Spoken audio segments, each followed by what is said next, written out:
magpahinga muna sa pag-charity. Sa dungeon, bumakas. At kaya ganun. Actually, naging ano rin siya sa akin eh. Parang eye-opener na rin siya sa akin. Hindi na healthy. Ayoko na tama na itong love team na to. Ayoko na magdagdag.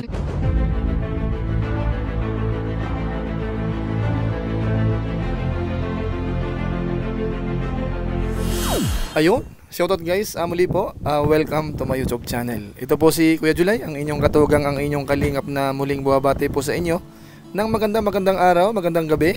Sang sulok man po tayo ng mundo naroon. At sa araw na ito, meron po tayong panibagong vlog. Pag-uusapan ho natin yung patungkol po sa mga love team po sa Team Kalingap. Dahil alam nyo po ba, gusto na pong ihinto ho ni Kalingap Rab yung pagkakaroon ho ng love team, o kaya ayaw na pong dagdagan.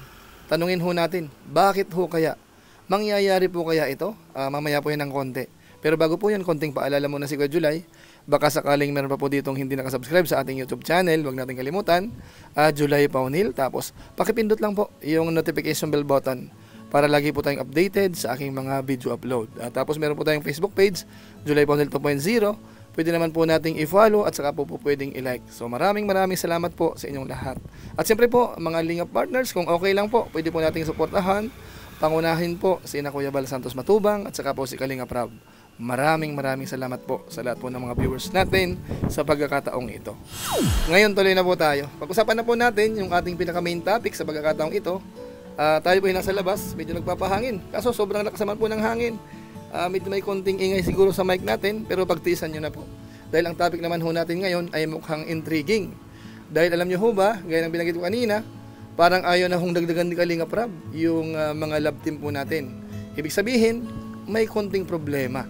Siguro naman ho, yung ilan sa atin or karamihan sa atin ay aware ho. Dahil nga sa mga nangyari, kumbaga ho yung mga supporters, minsan ho nag-iiba ho yung pananaw, yung kanilang pinaglalaban, minsan ho parang sumosobra, hindi ho may iwasan, nag-aaway-away.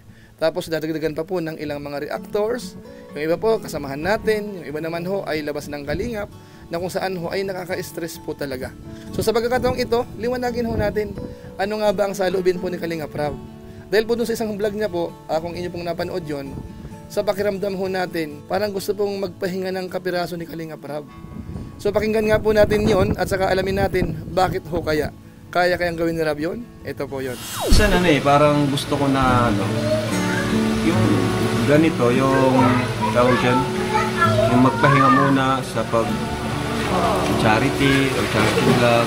Parang ganito lang muna, simple family. Tapos relax lang muna. Ba't bigla mo naisip? Ha? Ba't bigla mo naisip? Kasi, di ba, ang dami nangyari, naging toxic sa Kalingap, daming kaaway, ang daming mga mga bumabatikos. So yun po, maliwanag po yun. Parang gusto niya muna magpahinga, makabayan po natin. Dahil nga raw po sa ilang mga toxic, yung mga nakaka-stress na mga nangyayari sa Kalingap, tapos maraming bumabatikos. Kaso nga lang ho, hindi po pwede. Dahil marami pong umaasa, yung mga kailangang tulungan, mga pinapabahayan, hindi daw po pwede. Nalay nagiging pinanguhugutan ko ng motivation, yung mga mga naghihintay pa, mga nag-aasa, kabahayan, at makapag-aral. Well, na-open ko lang ngayon. Kaya kumbaga, kailangang harapin ho kung sakasakaling meron mga pasaway talaga. Minsan ho kasi hindi talaga mawawala yung mga balahura, na kung saan po ayaw po ni Kalingap Rab. Dahil nga minsan nabanggit niya po na nahihiya sa mga magulang, kamag-anak ng mga beneficiaries kapag ho nababalahura po. Pakinggan po natin ito. Nagbabalahura sa Team Kalingap. Although, kung ako wala, okay lang sa akin. Baliwalain sa akin kasi di ko naman pinapanood. Pero pag yung mga beneficiary ko, yun yung... Kasi nahihiya ako sa sa pamilya. Nahihiya ako sa kanila. Minsan nga ako yung nag-ano sa kanila. Pasensya na kayo kasi ganyan. Ako talaga na bro, pasensya ka na. Na dadamay ka dito. Na ganyan talaga ako. Nag-chat ako sa kanila. Kay Joy, nag-chat ako dyan. Pasensya ka na Joy kung ganito nangyari. Grabe. Dahil po, nabanggit ni Kalingap Rab, So minsan ho, kinokontak niya ho, kumukontak siya doon sa mga beneficiaries para humingi po ng pasensya. Ano mga kabayan po natin. So ibig sabihin ho, ramdam din po ni Kalinga Prab ang nangyayari, lalo na ho sa mga love team siguro. Kasi kung pag-aaralan po natin, yung mga talagang may init na comment, mga nag-aaway-away, nagbabangayan, yung mga toxic ay nanggagaling ho talaga sa mga love team. Hindi naman po natin sinasabi na halos lahat. Yung binabanggit po natin, ramdam natin talaga na yung nagpapa-stress kay Kalinga Prab ay parang nanggagaling ho sa mga supporters ng love team. At sa panahon po ngayon, parang nare-realize po natin ni Kalinga Prab siguro, ng mga viewers natin, na mukhang may konting problema ho talaga, parang lumalala. Kaya nga po kanina sa live po natin, kung yung maaalala ho, sa live stream ni Kuya Julay kanina, tinanong ko ho yung mga viewers kung payag ba sila na ihinto na yung love team o kaya ituloy pa rin. So napansin natin, halos lumalaban na ho, halos hati na. Bagamat lamang pa naman po ng konti yung nagsasabi na ituloy pa. Ang tanong ko po sa inyo, panahon na ba dahil sa mga nangyayari na yan? Nai-stress, nag-aawayan, nag-aaway-away lahat-lahat. Panahon na ba para ihinto ho ang love team sa Team Kalinga? Sa lahat ho lang nagsasabi na mas marapat ihinto na yan, press 3. Sa lahat naman ho na yan, hindi, huwag naman, paano naman kami? Mag-press 4 po, yung gusto niyo po na tuloy-tuloy pa rin po ang mga love team sa Team Kalinga. Ano po? Kung sa tingin niyo po, medyo marapat nang ihinto yan, kasi nga ho, naging toxic na yung iba, mag-press 3 po tayo. Pero kung kayo naman, ay hindi, okay lang, kahit may toxic yan, gusto pa rin namin yan. Press 4 pa rin kami. Sige nga po, tingnan natin. Sa unang bagsak ho, maraming 3. Ayan, ay lumalaban naman yung 4. Lumalaban yung 4 naman. Ayan. Pero maraming 3 ho maraming 3. Pero nakikita ko po dito, lamang po ang 4. Maraming pong 3 din. Pero sa base dito sa nakikita ko, lumalamang-lamang ho ang 4 naman. Lumalamang ang 4. So, ibig sabihin po, kahit paano ho, medyo may mga nag-aaway-away man, ayaw nila. Ayaw pa rin po ng mas nakararami na ihinto ho ang love team. Kaya nga ho, nag-follow up question po ako doon sa mga viewers. Paano ka kung ang next na tanong ko ay okay lang na ituloy yung mga existing. Pero yung kukuha ng bago, kayo ho ba ako ay payag or hindi? At nagulat po ako.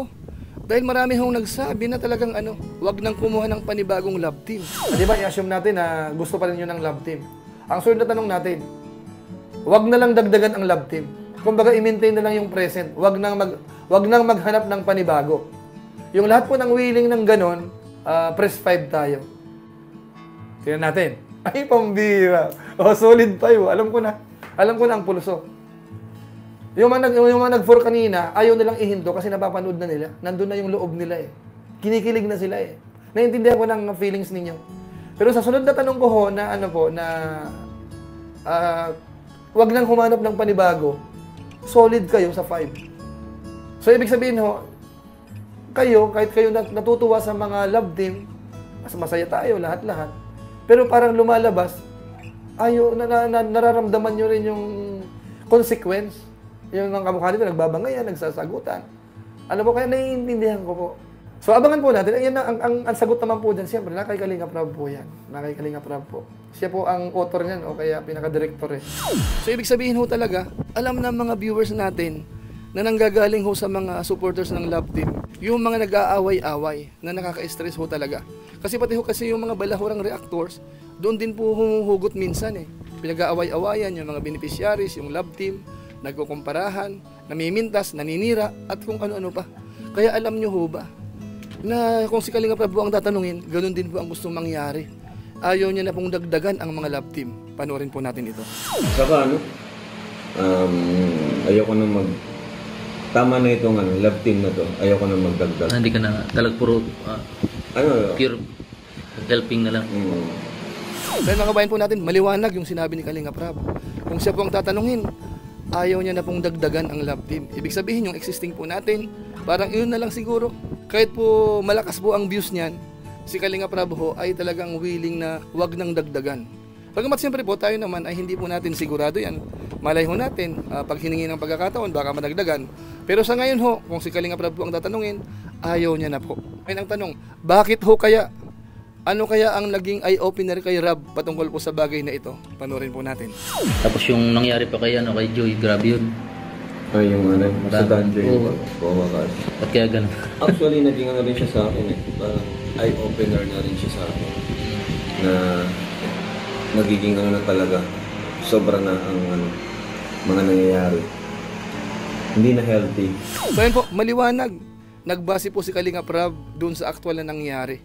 Yung nangyari po kay Joy at saka po kay Dan. So medyo magulo talaga yon, ano, sa totoong usapan. Pati yung mga viewers ho, ang tagal hong naka-move on, mga kabayan po natin. Kaya sana ho maintindihan ho natin at panawagan po natin, kung gusto pa po nating tumagal-tagal ng konti, yung mga existing love team po natin, ay sikapin po natin na wag maging toxic. Ano po? Kumbaga ho, kung kalingap ka, dapat nagkakaisa. Hindi nagkukumparahan, hindi nag-aaway-away. Para maging good vibes po sana, mga kabayan po natin. Bagamat siyempre ho, normal naman po yun. Ang trend ho, yung mga paggawa po ng content, minsan ho nagbabago ang trend. Kamukha nung araw, after pandemic, yung mga charity vlogs ho ay talagang sumikat. Ano po, kaso nga lang ho, kalaunan, ngayon po medyo hindi na masyadong interested yung ilan po sa mga nanonood. Tapos nung nagkaroon po ng mga Kalingap Angels, dito po sa Team Kalingap, may mga love team, yan nag-click din po. So ilang taon din po yun, ano. Pero sa ngayon ho, parang unti-unti na natatanggap po ng mga viewers natin, na parang minsan may hindi magandang resulta. Yung iba ho sinasabi, napakabata pa ika niyan, hindi pa pwedeng makipag-partner yan. At kung ano-ano pa, na minsan ho, doon nag-aaway-away ho, yung mga supporters. Kaya sa tingin ko ho, parang agree po ako sa sinasabi po ni Kalingap Rab. So ano man po ang magiging desisyon, huwag nang dagdagan or ihinto yan, okay lang po sa atin. Ano po? So maraming salamat po sa inyo. Ilan po muna siguro ang ating mixing reaction video patungkol po sa mga Kalingap Angels, kung ihihinto, kung dadagdagan, or stop na. So maraming salamat po sa inyo. Naway nagustuhan nyo po ito at kung okay lang, pwede po nating i-share. Kaso nga lang, lakas po ng hangin, ano? So paalam po muna mga kabayan po natin. Maraming salamat po sa inyo. Doon sa mga masugid po nating taga-subaybay, pagpalain nawa ko ng Diyos, mabuhay po tayong lahat. God bless po. Bye-bye po muna. Bye-bye.